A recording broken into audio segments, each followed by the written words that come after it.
She hadn't said a word when it happened. A chilled can of soda burst open across her notebook and lap, soaking her blouse with sticky fizz. The girl who knocked it over, dressed head to toe in Chanel, barely concealed her smirk, murmuring a sweet, "Oops," as if she hadn't done it on purpose. A few candidates chuckled. One or two subtly raised their phones to capture the humiliation. But the woman in the soaked blouse didn't react. She just closed her notebook, patted her hands dry with a napkin, and remained silent. They thought she was nobody.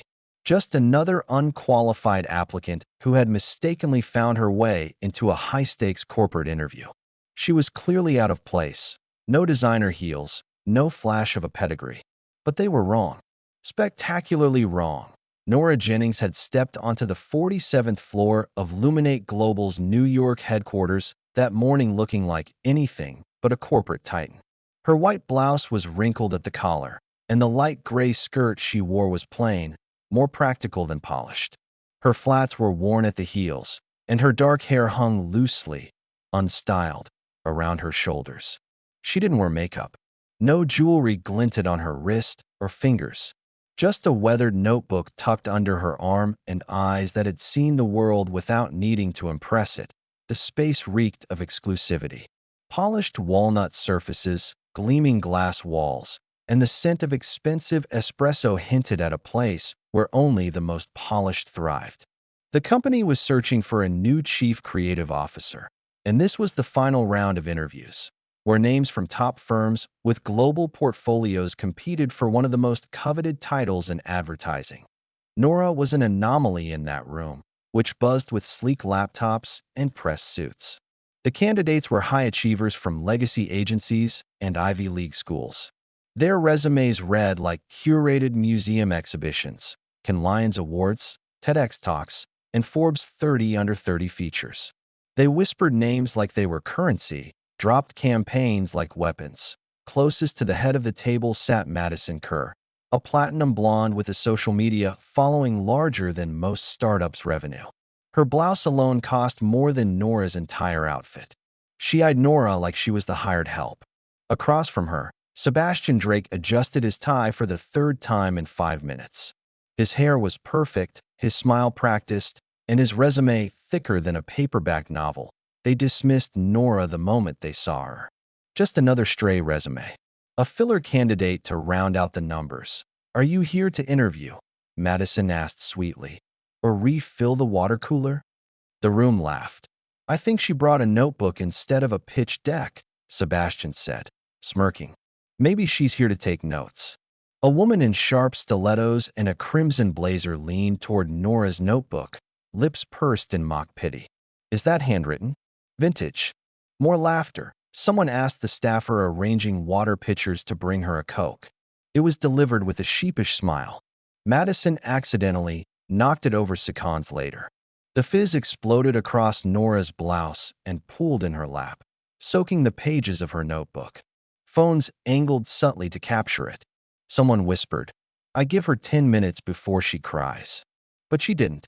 She calmly wiped her fingers, closed the ruined notebook, and stared at the blank screen at the front of the room, unfazed. Rebecca Vaughn entered moments later. The company's global HR director was sharp, poised, and unflinchingly direct. Her arrival shifted the atmosphere immediately. Candidates sat up straighter, jokes ceased, and phones vanished back into pockets. Rebecca scanned the room once, her gaze lingering a beat longer on Nora than anyone noticed. "Before we begin," she said, "Nora, are you okay? Did someone spill something?" A collective pause. Confusion bloomed. Nora met her gaze. "I'm fine. Thank you." Then Rebecca turned to the others. "Thank you all for showing your true colors so quickly," she said, her tone level but lethal. "Unfortunately, none of you will be interviewed today." Gasps. A few stammered protests. Madison half rose in her chair. "But this is a mistake. We were told."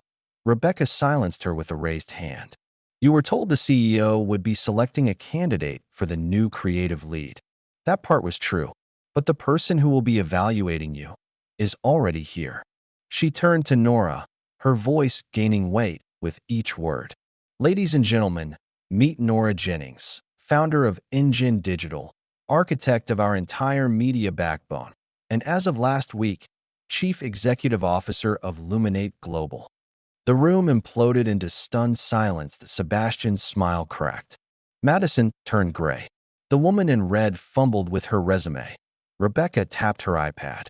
The screen lit up with an image of Nora shaking hands with the chairman of the board at a recent appointment ceremony.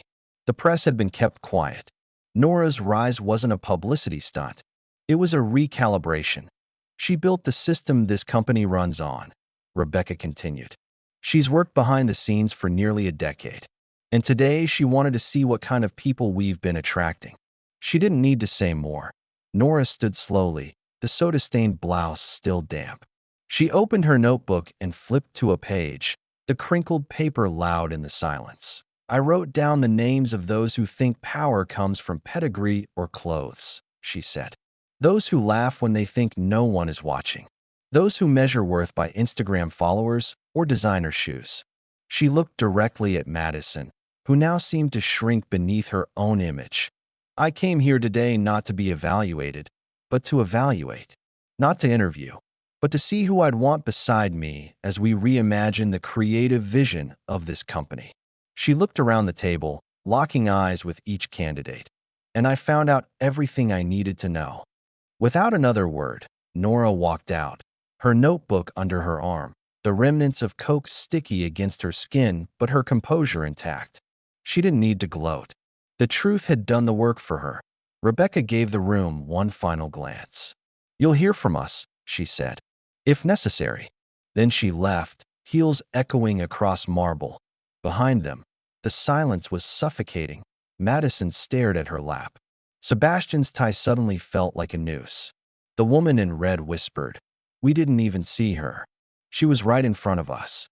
The staffer who brought the Coke quietly mopped the table, his hands trembling. Outside, the legend of what had just happened was already spreading in the days that followed. The entire company began to shift. Meetings became more respectful. Assistants noticed executives holding doors.